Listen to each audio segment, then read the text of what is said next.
Headley the Auctioneer is the Vykker that conducted a much publicised auction for the supposed last can of Gabbiar on Vykkers Labs. He's easily the most unusual Vykker that's been seen in the entire Oddworld franchise, as he holds a position that is completely unrelated to the medical and scientific work taken up by the average member of his species. Headley instead undertakes a unique but vital role in the Vykkers conglomerate. He isn't just an auctioneer, but is in general an official that works to improve relations between Vykkers Labs and the Magog cartel. He's essentially a diplomat that specialises in the social aspects of dealing with the Gluckons and other species. It's ironic therefore that he's primarily known for his role as an auctioneer, when it seems in reality his job is far wider and far more important than just that. Which makes sense really. I mean, how often are the Vykkers hosting important auctions? Maybe if they got a TV series like Storage Wars Moodos, I could imagine Headley having constant work in this field. But in general, I'd imagine being purely an auctioneer would be a very bizarre and unlucrative job,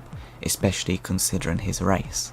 Instead, Headley works to increase the Vykkers' sphere of influence and be their representative to the upper classes and high society of Oddworld, dealing with and entertaining the richest and most self-indulgent socialites the Gluckons and Vykkers have to offer.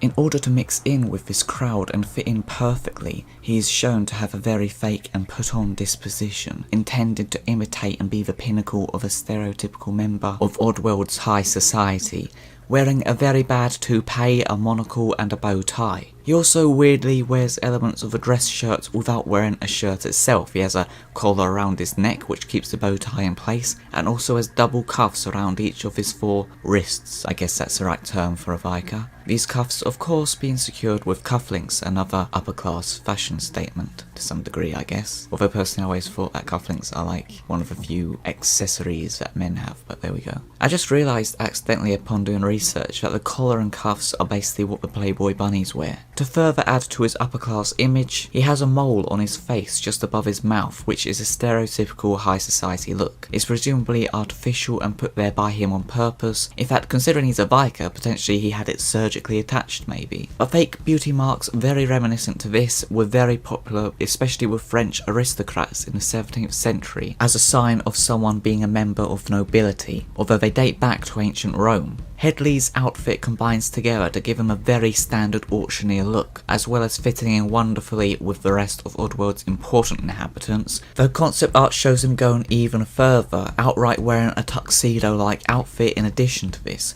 Considering he wears pretty much all of what's shown here in the final game, it's just the black suit jacket that's missing. I do wonder if he was intended to wear this, but they just simply didn't get around to putting it in due to time constraints. Similarly, the room the auction takes place in was meant to have more luxurious elements and seem more like a museum, I guess similar to how proper auctions are in the real world, where you can walk around and look at the items beforehand and that kind of thing. The most notable part of Headley's fake persona is his very distinct accent, which is highly likely put on and not how he'd naturally speak, which is shown by the fact that every other Vykker that's been seen talks in a high-pitched whiny voice. Humphrey! What are you doing? Shh! Be nice. You're spoiling my concentration. Headley is contrasted from his species by having the deepest voice heard from a Vykker, attempting to seem like an intellectual by doing some kind of very posh English accent. And now, ladies and gentleglucks, the moment we've all been waiting for. It reminds me of the film Chaplin with Robert Downey Jr., because throughout the film his accent changes to reflect Charlie Chaplin's increased fame and position in society. It's been a while since I've seen it, but I remember there's one scene after he's become famous and he's at a Hollywood party or something, and he's just talking, just like, well, I think that's for the better. And this American girl makes fun of his accent, which seems to annoy him a bit, and then in the next scene, set a few months later, he's changed his accent and started talking like, now you will be careful going in the sea and running on the beach now, won't you? And that kind of thing. I just liked that very subtle way of showing his change of persona and character to reflect the now surrounding high society swallowing him up and influencing him. To me, it always represented a loss of his true self and his origins. He allows himself to get consumed by the people and the culture around him, and likewise, Headley presumably has actively developed this upper class accent like Chaplin in order to fit into the high society with which they mingle. However, Chaplin, at least in the film by the way, I don't know how true it is, I'm just talking purely about the film version of Charlie Chaplin. While Chaplin did it mainly out of vainness because he was embarrassed when the girl made fun of the way he spoke, I feel like Headley primarily developed it as part of his job to show how he represents and gets along better with the upper classes, to show them that he's one of them. He's keeping up appearances. Although vainness is also a Vykker trait, so it's no doubt that he also has developed this entire personality and look to come off as being very smart and sophisticated and the pinnacle of the culture he's trying to be a part of. I'm just saying it's also his job to be cordial and to maintain his own standing through changing his appearance and voice in a manner that is more acceptable in the culture that he mingles in.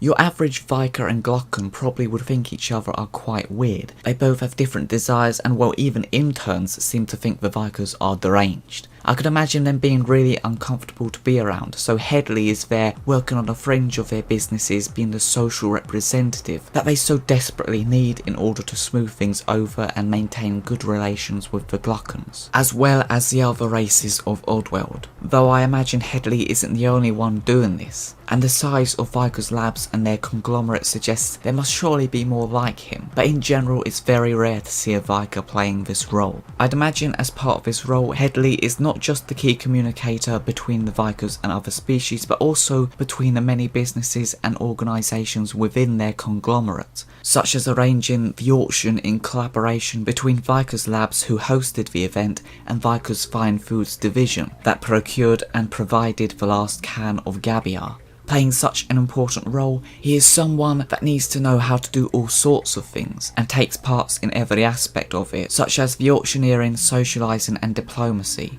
Likewise, Headley also deals with the Vykkers' finances, which suggests that, I guess as opposed to the Glockens, who would typically get chronicler accountants to do that sort of work, the Vykkers like to keep this in-house, in the family, and get their own kind to work with that. Which makes sense, to be fair. The Vykkers are extremely intelligent and, much like the chroniclers, are very dexterous with their forearms, so why would they need to outsource it elsewhere? It's not as if it's grunt work like what the interns do for them. Headley possesses a very calm demeanour, and he likewise conducts his auctions in a very civilised manner, initially performing his duties during the biddings silently, just pointing at bidders, although this might just be because that scene is a music montage. Either way, it's in stark contrast to the stereotypical chant that auctioneers are known for, where they're constantly talking at a mile a minute and you can hardly understand a word they say. They're like, who'll start me? 10, 20 pounds, 14, yes, 40, 40, do I have 20, 20, yes, do I have 30, 30, do I have 3, 40, 40, ladies bid at 40, do I have 50, 50, yes, I'll go 45, and you get the drift with that. However, that's probably not the best way to conduct auctions that are dealing in the millions,